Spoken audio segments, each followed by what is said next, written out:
The Cat and the Mice is an Aesop's fable where a cat, after catching many mice, pretends to be dead by hanging from a peg to trick them into coming out of their holes. However, a cautious mouse sees through the deception, warning that no bribe or trick will make them approach. The story's moral is that those who have been deceived once are much more careful in the future, and one should not be fooled by the appearance of danger. The story, the problem: a certain house was overrun with mice, who were being hunted and eaten by a cat that had moved in. This particular feline was a master hunter, swift and silent, and in the beginning it feasted royally. Day after day, the mouse population dwindled as the cat patrolled the corridors and pantries with a relentless efficiency. The scuttling sounds that once filled the walls grew faint, and the once bold mice who dared to venture out for crumbs were now nowhere to be seen. The cat's presence cast a long, fearful shadow over the entire household, creating a state of constant terror for the small rodents. Every creak of the floorboards, every whisper of the wind sent them scurrying deeper into the safety of their hidden world.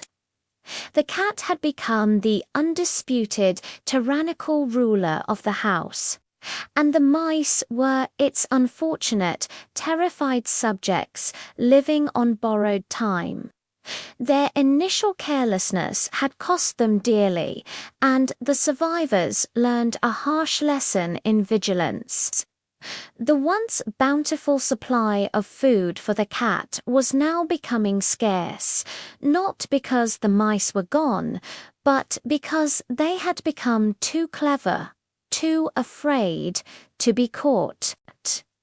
The cat's very success had now become the source of its impending problem, a paradox of its own making. The retreat. To protect themselves, the mice went into hiding in their holes, making it impossible for the cat to catch any more. A grand council was held deep within the walls, where the eldest and wisest mice declared a new way of life. No longer would they risk open forays into the kitchen for a fallen morsel. Instead, they would subsist on the meager stores they had managed to save, rationing every grain and seed. The entrances to their nests were fortified, and a network of sentries was established. A single, sharp squeak was the signal for an immediate and total lockdown. The house fell into a profound silence, a quiet that was deeply unsettling for the prowling cat. It would stalk the familiar hallways, its ears twitching at the slightest sound, only to be met with emptiness. The tantalizing scent of mouse was still there, a ghostly reminder of the feasts it once enjoyed, but the source remained infuriatingly out of reach. The cat would sit for hours, a statue of predatory patience, staring at a small dark hole in the baseboard, but its vigil was always in vain. The mice had learned from their losses. They had adapted. They understood that their survival depended not on fighting their powerful adversary, but on denying it any opportunity. Their collective fear had transformed into a powerful, unified strategy of retreat and concealment. The cat's trick. The cat, hungry and unable to reach the mice, decided to try a trick. It climbed the wall, hung by its hind legs from a peg, and pretended to be dead. Days of hunger had sharpened its cunning. The cat realized that its reputation as a fearsome predator was now its biggest obstacle. To lure the mice out, it had to become something else entirely, something harmless, something pitiable, or even better, something that was no longer a threat at all. The idea was as brilliant as it was devious. It located a sturdy wooden peg low on the larder wall, a relic from when hams and sacks were hung to cure. With a great effort, it managed to hook its hind claws securely around the peg and let its body go limp, hanging upside down. It closed its eyes, let its jaw hang slack, and stilled its breathing to a near imperceptible rhythm. To any casual observer, it looked exactly like a cat that had met an unfortunate and bizarre end. It remained perfectly motionless, a furry pendulum of deceit, waiting patiently. The cat knew that the mice were curious creatures. Sooner or later, the silence and the strange sight of their nemesis hanging lifelessly would be too much to ignore. It was a gamble, a test of its own endurance against the mice's caution. Every muscle in its body ached from the unnatural position, but the gnawing hunger in its belly was a powerful motivator, steeling its resolve to maintain the ruse for as long as it would take. The mouse's wisdom. A mouse peeped out from its hole to see what was happening. The mouse recognized the cat and called out from a distance, "You may turn yourself into a bag of meal hanging there if you like, yet you won't catch us coming anywhere near you." After a long period of silence from the world outside, one of the older, more experienced mice, who had seen many of its friends and family fall to the cat's claws, cautiously crept to the edge of its hole. Its whiskers twitched, testing the air. It saw the strange, still form of the cat hanging from the peg. Younger, more naive mice behind it began to whisper excitedly.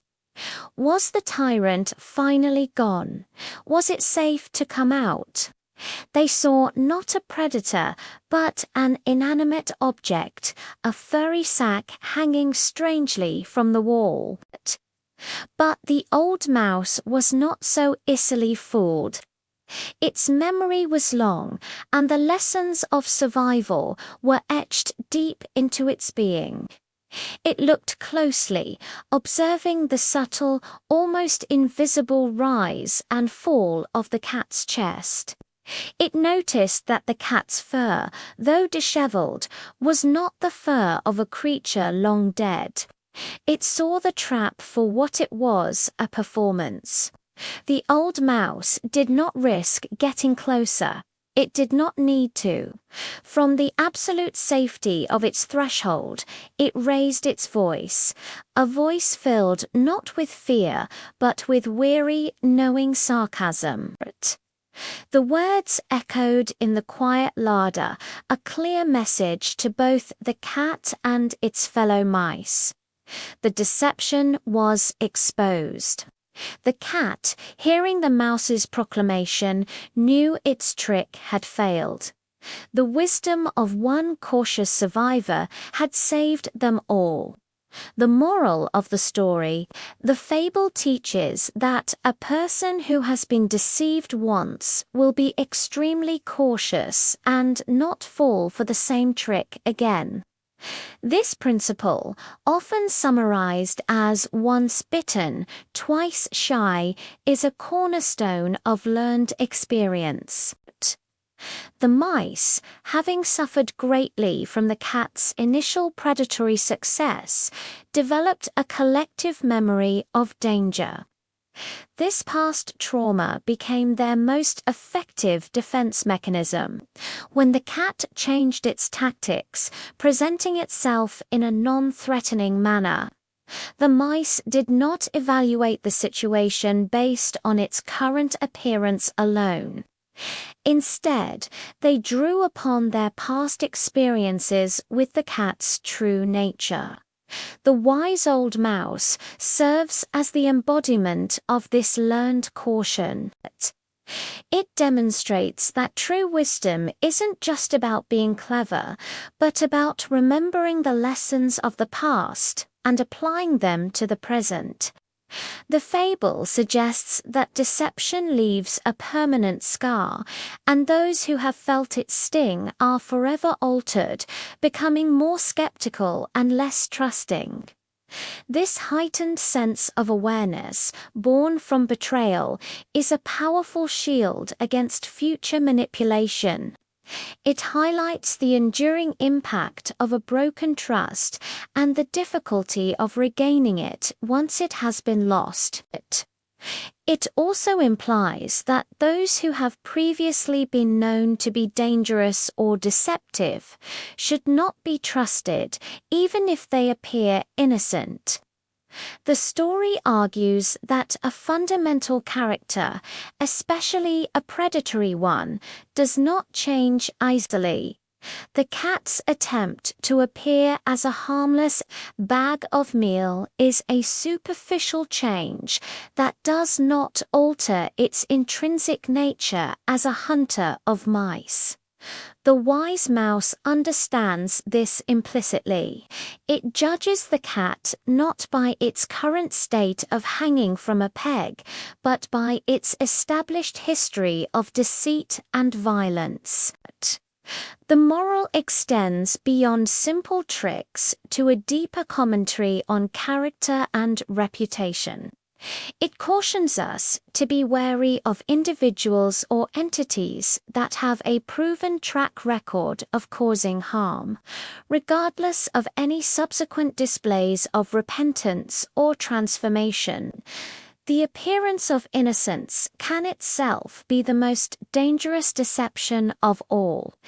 The fable advises that when dealing with a known adversary, one should always assume their fundamental intentions remain the same and base one's actions on their past behavior rather than their present disguise.